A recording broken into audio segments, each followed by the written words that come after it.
Well, rising everyone. Welcome to another edition of the Voodoo Quantum Universe by We Meditate.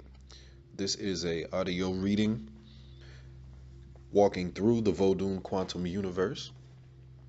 And for this edition, we will be exploring a few topics, some of those being free will and the end of the universe. And we will briefly touch into as it relates to the Voodoo cosmology and all of the subsequent quantum physical information that goes along with it. I am your reader, Pharaoh Brown, and let's get right to it. Freedom is not absolute freedom. It is freedom to make a choice within a set of predetermined choices. Some choices mean life, others mean death. The quantum principle of The quantum principle of indeterminancy is one of the limitations imposed by our freedom or our free will. Is there such thing as free will? The answer to that question is a relative one. The universal intelligence, or the creator, or the immanent God, has also predetermined in what manner we are going to exercise our free will. He already knows the option of the choice that we are going to make. What we are is highly predetermined in part in our genome, our set of genes. The interaction of the genome with nurture will produce individuals whose behaviors and actions correspond to a predetermined set of choices in a built-in programming. That predetermination should not be confused with the narrow predestination of Jean Calvin or other fundamentalist theologians, in which God has already decided before the foundation of the world who is going to be saved. It is the mechanism of salvation that is predetermined and also the set of choices concerning that salvation. The programmer knows all the options and all the decisions, but does not impose a choice to an individual at every step in all manners. The final decision remains with the individual. There are occasions when Yahweh exercises his own free will in dealing with human decisions. There is crisscrossing of will between God and men. God wanted to warn the Ninevites about an imminent doom, so he chose the prophet Jonah for that ministry. But Jonah did not like the Ninevites, who have been a nation of oppressors for his own people. Thus he decided to go elsewhere to preach. Here is a clash of will between God and a human being. As long as we accept God as a person, we will have to recognize his right to free will as well. He has his own agenda, and Jonah has his own as well. Who is going to predominate in that struggle? God did in the occurrence, but not in a God did in the occurrence, but not in a dictatorial way. He did not prevent Jonah from making his own choice or exercising his free will to go to Spain instead of Nineveh. Jonah's choice led him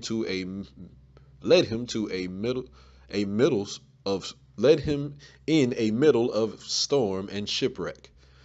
God took advantage of the situation by rescuing Jonah from death when a monster fish swallowed him up and threw him out of the shore of Nineveh, where he had no choice other than to give praise to God and to perform his duty the prophet by preaching repentance. The Hebrew God, Yahweh, has exercised his deterministic power in very specific situations while representing the limited free will of the individual. In this manner, he chose Abraham, Moses, Jacob, David, Elijah, Isaiah, Jesus of Nazareth, and the Apostle Paul, to name a few. At times, he seems to make the wrong choice. Many of those people follow God reluctantly. Abraham did not always use his faith when in danger.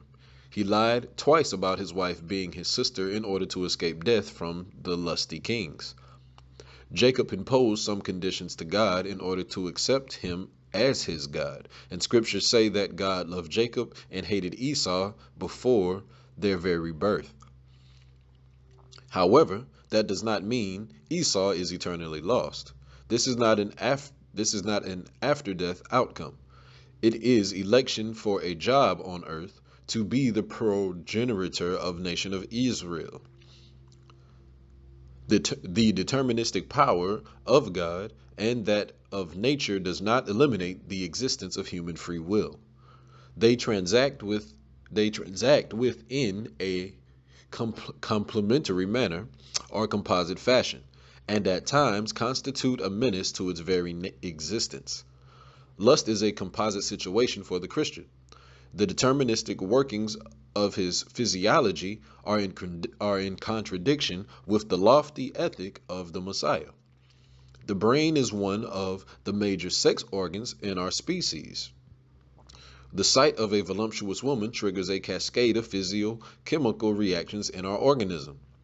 That is a built-in programming for the perpetuation of the species, and nature makes it enjoyable so we don't lose interest in reproduction. If it was a painful experience, many of us would have dropped out of the marathon long ago. We would be an extinct species like the dinosaurs. That is what the mass of hypocrites in the United States feign not to understand when former President Jimmy Carter confessed to Playboy magazine that he has lusted in his heart after women. The bigots wanted to crucify him because he revealed himself a normal man. The poor guy could not help it. He was made to be like that. That is a deterministic decree of nature. That biological decree does not ask a consent for reproduction from the male or the female person.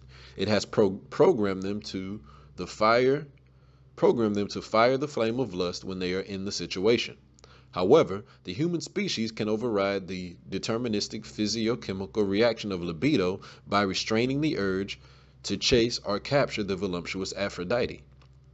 By exercising that other deterministic programming called free will, he resolves the antagonism of the complementary state. The free-willed programming comes about by education, sets of do's and don'ts, menaces and rewards. The disobedience of Adam and Eve is an illustration of the composite state in which two opposite sets of instructions are given to the couple. Eating of the fruit of the tree of life will lead to death according to God, eating of the fruit of the tree will lead to death according to God, or to deification through knowledge according to Satan. There is a cause and effect mechanism established by the Creator in ingesting the fruit, the type of fruit that makes you salivate like Pavlov's dog. Its appearance is very inviting, but the instructions are a set of choices creating a dilemma in the minds of the couple. God also is a fascinating dilemma. Why place beings created in the image of God himself in front of such a temptation? Was God responding to a challenge or a bet presented by Satan? In accepting the challenge, God was playing dice. Adam and Eve were already God-like, and they were created in the likeness of God. Thus, the enticement of Satan to become like God would be easy to brush aside. But the adversary used a twist in his argument. He played on awakening their pride by suggesting they were ignorant and they gave in. The result was death. But opposing that causality of death was the causality of redemption, the first law of Moses, and secondly, in the sacrificial atonement of Christ on the cross. Here again, salvation is offered through free will. We have to make a choice to accept or reject that means of redemption. The deterministic will of God seems to be in a superposition state with man's free will. However, man's free will is subjected to boundary constraints. The Creator's free will dominates all alternate wills. He establishes the set of choices and the manner in which our choice constructs reality. All alternate realities are pre-established. All free will is pre-established, and they can be exercised only within the confines of the principle of immanence that postulates the universe. Immanence that postulates the universe immanence of God and the return to God. This would be an equivalent of Poincare return. The notion of recurrence or eternal return to things laid down by the Stoic philosophers, by the samsaric cycles of life, the study of the seasons, and of history, have been codified by the French mathematician Henri Poincare in a theorem. That mathematical expression applied to isolated systems, for example, the universe itself, which, given enough time, will return to its initial state, and will do so infinitely often in a cyclic manner. That cyclic recurrence can be investigated, this cyclic recurrence can be envisaged as the bidirectional arrows of time. It is present in the equations of classical physics as well as in quantum reality. In their determinism, the equations can recall the past and foresee the future when the initial data are known. From a vitalist point of view, the universe is an isolated system emanated from immanence. The alpha and omega of all existence is subjected to the law of recurrence either through E equals mc squared, or the law of conservation of energy or entropy through birth and death in biology, health and disease, recovery and pathology, or in evolution seen as a trajectory of being from alpha to omega and vice versa. The complexification process tends towards the consecration of the image of God in nature, or Brahman in Atman, as a fractal or hologram manifestation of the universal soul, repeating the display of self-similarity at all levels of creation or evolution. The Pontier return is very strong in the alternate realities. It is at work in avatars, the materialization of spiritual entities into our three-dimensional common sense reality that are followed by a return to their initial state. In the macroscopic world of our everyday reality, the arrow of time often assumes irreversibility. My progenitor, whom no longer exists, went through birth, maturity, and death. He is not returning as my father in our three-dimensional world. His equation has reached equilibrium and stopped. However, at the microscopic level, this arrow of time existence went by a bidirectional way, from the past to the future, atoms to man, and then from future to past, man to atom, in a manner reminiscent of the Genesis principle, thou art dust, and into dust thou shalt return. Genesis 3:19. In the alternate reality of Voodoo, we will see later how a strong Pontier's return is at work in the claims of the Zandor Society. In what we call the Zandoric phenomenon, the macroscopic is changed into wave function, allowing teleportation, ubiquity, and then is changed back into the initial macroscopic state. In metamorphosis, the Zandorist goes from man to wave function to animal and then to wave function and to man. They seemingly have acquired the formula that allows singularities forbidden by Roger Penrose in the Cosmic Censorship, which is a decree without theoretical justification, establishing a dogma stating that naked singularities are forbidden in our universe. The quote-unquote beam me up Scotty in Star Trek is a typical singularity. The censorship makes sense of the confines of our common sense reality and into that other face of modern science named thermodynamics. The theorists of the latter science want to recognize only an irreversible arrow of time in the complex macroscopic world of ours. The arrow of time is unidirectional, that is, a non-dialectical point of view. It is highly probable that our time evolution is reversible in dissipative dynamical systems like it is in conservative linear dynamical ones. The surprise creations issued from a non-linear chaotic system in which self-organization popped up out of chaos are more likely the manifestation of reversibility, when order moves into chaos and then goes back into a new order. The theoretical physicists of thermodynamics have recognized that quantum mechanics and thermodynamics constitute a Janus-type figure on the opposite sides of the same coin. They have acknowledged that the complex structure of the world overwhelms our linguistics, and our brains are bedazzled by quantum physics. Other analogies exist between the two disciplines, as pinpointed by the Brussels school represented by Ilya Prigioni. Maurice Carbage, and Badinath Misra. They have found that a complete knowledge or certainty in the description of thermodynamical system destroys its view. That is, the equivalent of Heisenberg's uncertainty principle. Also, there is a complementary vision of time. In one, reversibility dominates the dynamical equations, and in the other, irreversibility reigns amidst fluctuations, uncertainty, and chaos.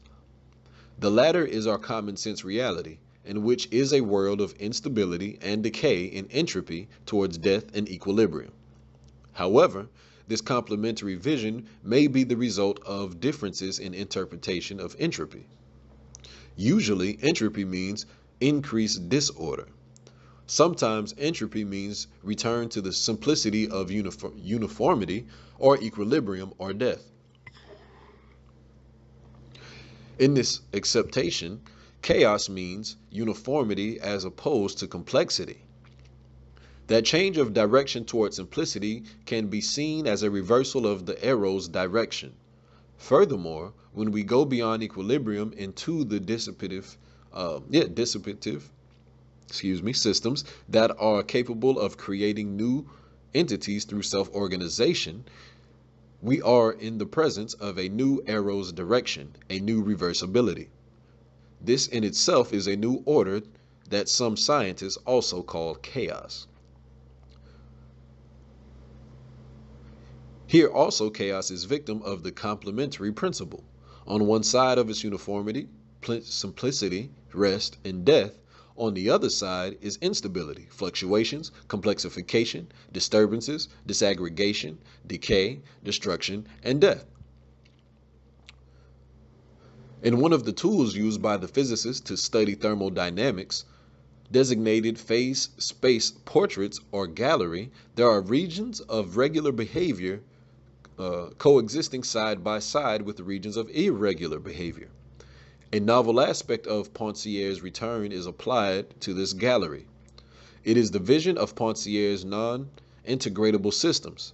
Scientists came up with a theorem establishing that the Poincier's non-integratable systems represent an intermediate stage between complete regularity and utter chaos. This is the CAM theorem, named after Karl Markov, Arnold, and Moser. Linearity or simplicity does not dominate in nature, complexity and the other of things in the universe. To maintain the concept of irreversibility, some scientists in the field of thermodynamics have reduced the meaning of entropy only to that of change, that is, a measure of the capacity for change in an isolated macroscopic system. In that sense, the direction of evolution does not count. What matters is change only. The CAM theorem has reestablished some harmony with the dialectics of nature. We have to recognize that irreversibility is a fact of life in many aspects of our everyday common sense reality. If I turn 100 years old, I might be seen as a distinguished old decrepit centenarian. But I will never be again that handsome 30-something that used to make girls go gaga. Thus, the concept of aging itself seems to be an irreversible phenomenon highly visible in biology, standing in opposition to the claims of Deepak Chopra in Ageless Body, Timeless Mind. The irreversible process of aging can be slowed down or accelerated, but nevertheless remains relentless. It will stop at death. At this point, it will retrace the trajectory from order to disorder, from the macroscopic to the elemental. The CAM theorem can be seen at work in the treatment of anorexia nervosa. An accelerated aging process from starvation and other biological disturbances lead to premature aging, where a young woman 25 years old represents the body of a 95-year-old woman. A successful therapeutic regimen will bring her back to the status of her third decade.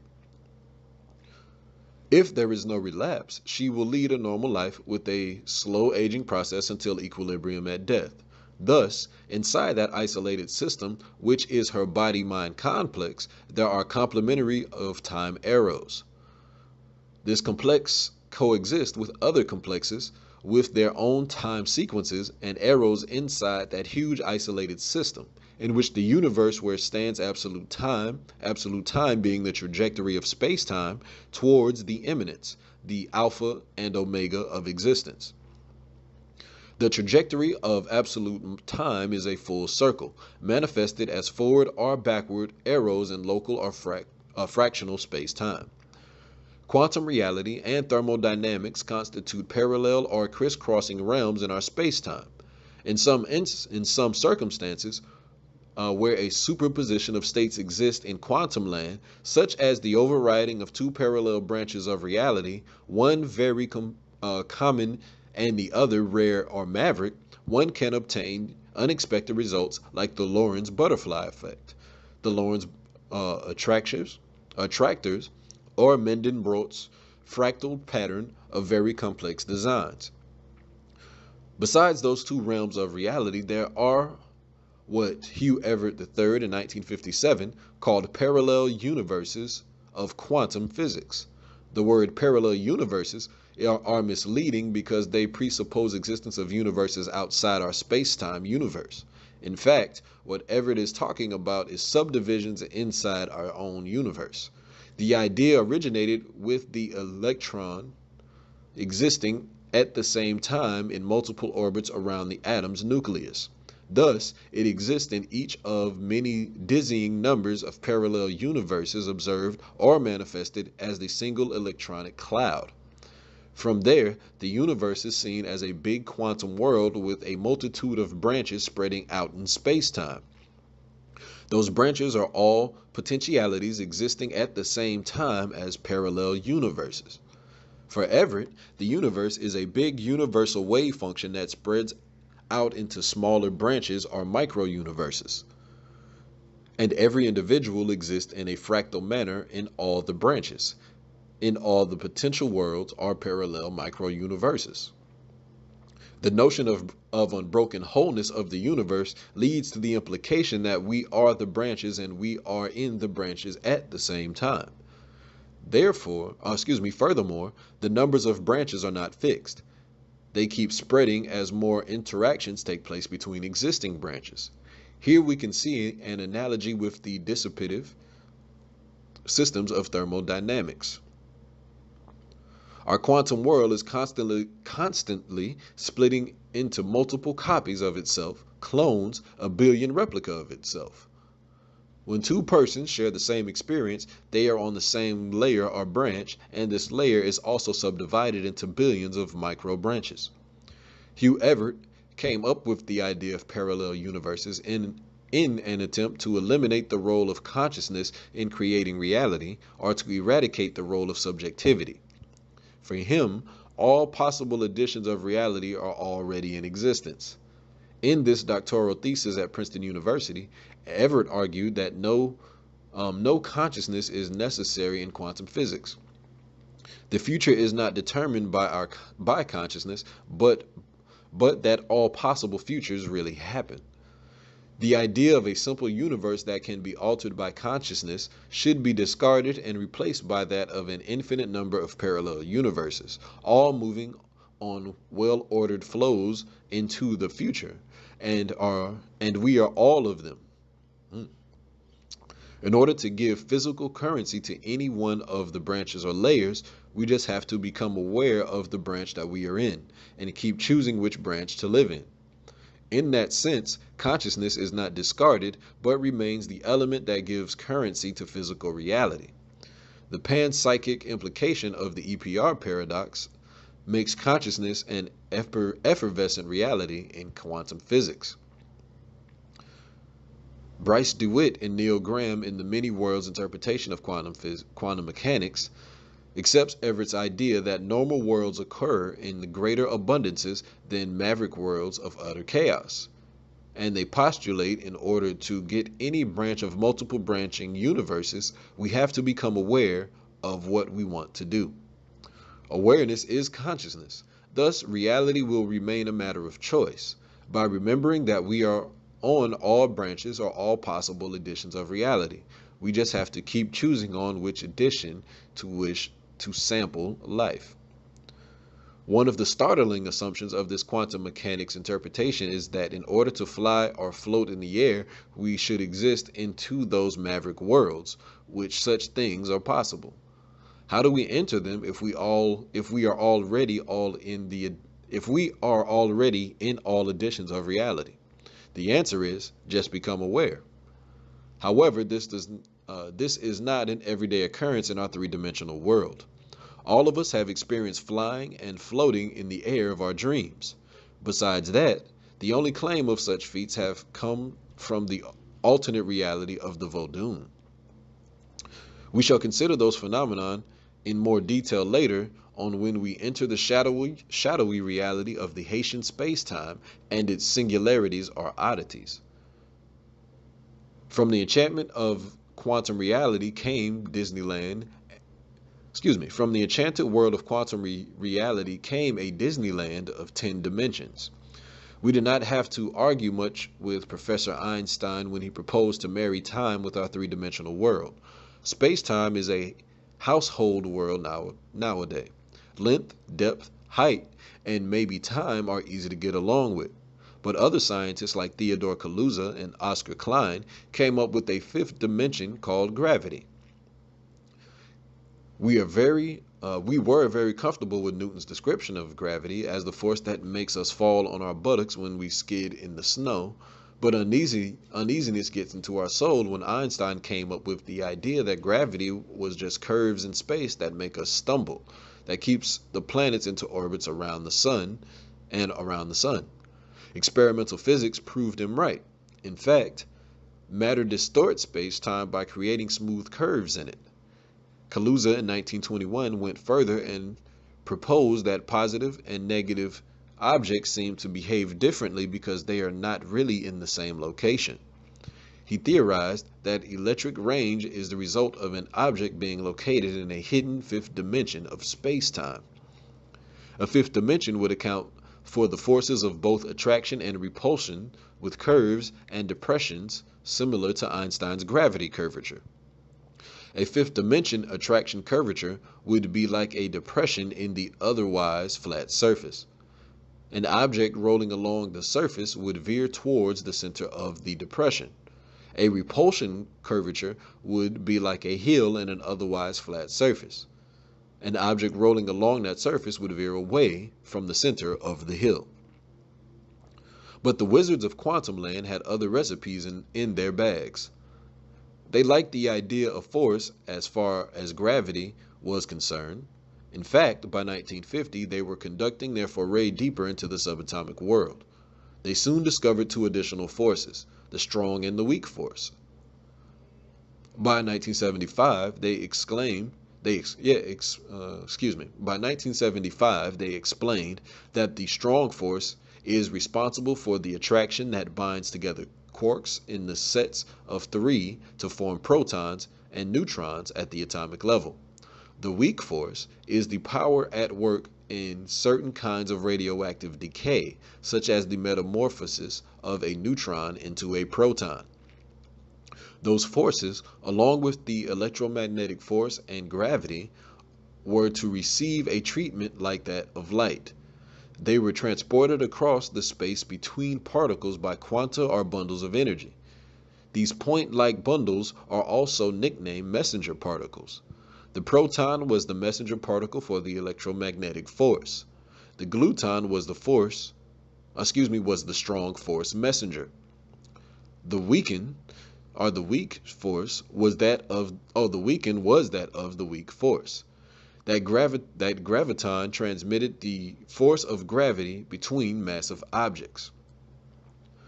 Using particle accelerators, physics have discovered the existence of gluton and weakon in the late 1970s and early 80s. That's gluon and weakon, GLUON and WEAKON. All of these forces led to the theoretical physicists to the concept of a simple matter force that initiated the beginning of space-time. There is an analogy between this master force and our concept of energy emanating by fiat from the immanence principle in our neo-vitalist world vision. With all those forces to deal with, the scientists soon came up with supergravity theories that postulate the existence of more dimensions in reality than the 5 known as space-time and gravity. There was to be followed in the superstrings theories of Michael Jean and John Schwartz in 1982. The latter physicists envisioned particles as a tiny one-dimensional strings instead of point-like quanta. Graviton, for example, is a closed string, and all other messenger particles, photon, gluon, and weakon, are open strings. The simplest superstring theory proposed by Green and Schwartz calls for 10 dimensions, including the familiar 4 dimensions of Einstein's space-time. The other 6 dimensions are very small, as in Kaluza-Klein theories. They are just wide enough to allow a superstring to turn.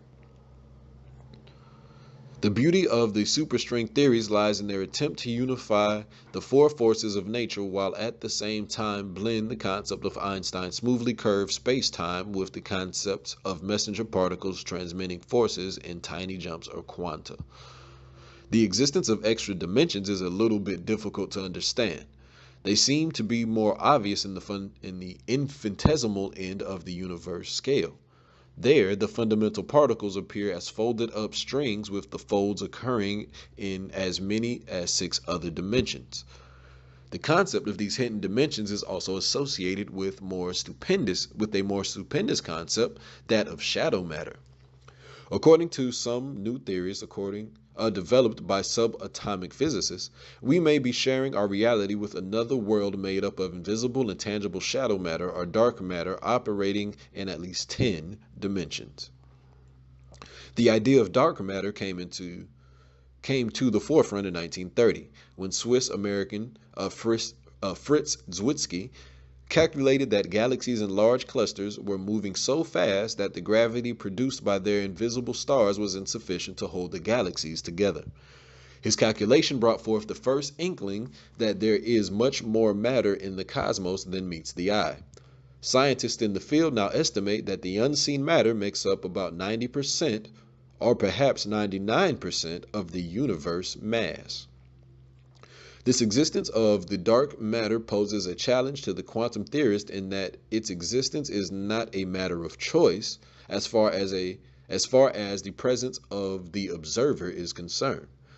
The consciousness of the observer does not make it pop in or pop out of existence. It is a singularity in the reality of the universe. We know that our universe is full of shadow matter. Our very own Milky Way is full of it, and we are unaware of it through our sense perception. We cannot see it because we see mainly by means of electromagnetism, and shadow matter does not emit light. Also, it is not detectable by radio telescopes, infrared, or X-ray instruments. Furthermore, shadow matter passes freely through ordinary matter, so that we cannot feel it like we feel ordinary objects that we touch. That reminds us of the ghosts that postulate the imagination of the superstitious people. However, the presence of the dark matter is detectable by the gravitational effects it exerts in the galaxies of the universe. Large amounts of that invisible matter exert stronger gravitational forces than would be expected from the amount of matter visible in the stars, gas, and dust of the galaxies. Now the big questions are, what is dark matter? What does dark matter consist of? And we still don't know exactly what it is made of, but as usual, we have many theories. Before going any further, we should remember that dark matter is not antimatter. The latter is the counterpart of any atomic particle that is the same in all respects except charge. For example, the positron is exactly the electron, but it has a positive charge. When antimatter meets matter, the two destroy each other in a burst of pure energy. Some astronomers believe that the shadow matter consists of dead stars, neutron stars, or the celebrated black holes, the collapsed cores of dead stars, or balls of gas located mainly in the halo surrounding the galaxies. But as Stephen Hawking would say, black holes ain't that black. They emit something over the event horizon that can be picked up by our instruments. Furthermore, these bodies are made of ordinary matter that either gives off radiation in the form of light, like stars do, and reflects like planets do, and it absorbs it like dust does. Some other astronomers believe that dark matter is something far more exotic, such as an unknown form of matter left over from an earliest moment in creation. They suspect that it is not made of atoms at all. Astronomers have surveyed the cosmos at all wavelengths of the electromagnetic spectrum and have been unable to find any radiation in the shadow matter halos.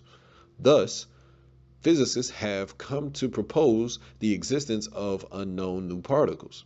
We already know the fundamental building block of matter consists of 6 types of quarks, or 6 types of leptons, and their antiparticles. These fundamental particles are governed by the 4 fundamental forces of nature. The particle physicists further divide the fundamental elementary particles into 3 types: fermions and bosons.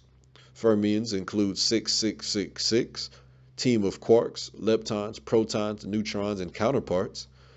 Bosons include particles of the 4 fundamental forces of nature that transmit forces between fermions, such as gluon, weakon, photon, and graviton. The physicists, in their attempt to unify all the fundamental forces into a single force or master force of the universe, came up with the existence of exotic particles. In the so-called supersymmetry theory, they envisioned that for every kind of boson, there is a corresponding kind of fermion. For every kind of fermion, there is a corresponding kind of boson. For example, the photon boson would have a fermion partner called photino. The electron fermion would have a boson partner called selectron. The quarks fermions would have boson's partner called squark. The lightest supersymmetric partners giving the Big Bang cause of stability would be the dark matter or shadow matter. Thus, that dark matter particles would have a mass several times greater than a proton, and yet would interact weakly with other particles. That is what the particle physicists call a WIMP, weakly interactive massive particle. WIMPs would be very hard to detect because they're weak interactions with ordinary matter. In reality, many of the WIMPs that form dark matter in our own galaxy may be going through our body at this instant without us being aware of it. However, once in a very great while, one of the WIMPs would collide with the nucleus of an atom in ordinary matter. Besides the WIMPs, the physicists have come up with other particle entities as dark matter candidates. One is the axion and the other is neutrino. Like WIMPs, the axions interact weakly with ordinary matter, but are much less massive. A very interesting feature of this particle entity is that of strong magnetic field. An axion would be transformed into a photon, that is a particle of ordinary matter. A neutron is known to exist for real. 3 types are produced when atomic, nuclei, subatomic particles disintegrate. If any of those neutrinos show up with a mass, it would be the shadowy dark matter particle. Many astronomers have their reservations on this occurrence. Neutrino dark matter is also called hot dark matter, which could produce top-down galaxy formation, in which superclusters of gas and neutrinos formed first and then broke into galaxies. Some astronomers think that the cold dark matter, identified as WIMPs or axions, would produce bottom-up galaxy formation. This latter fits very well the conventional current vision of galaxies. Still, The search is on to reveal the identity of those mysterious ghost-like particles left over from the violent birth or Big Bang of the universe and known to us as dark matter or shadow matter. It cannot be seen with our naked eyes or with our sophisticated instruments because it does not give off or reflect electromagnetic radiation. Its presence can be inferred from the way its gravity affects visible matter. Also, this means that it might not be made of atoms, the building blocks of ordinary reality. In that sense, it constitutes a parallel universe, a completely different realm of reality existing side by side and intertwined with our common sense reality and its quantum dimension. And that concludes our reading for this edition of the Voodoo Quantum Universe. I am your reader, Pharaoh Brown. This is We Meditate Wholeness.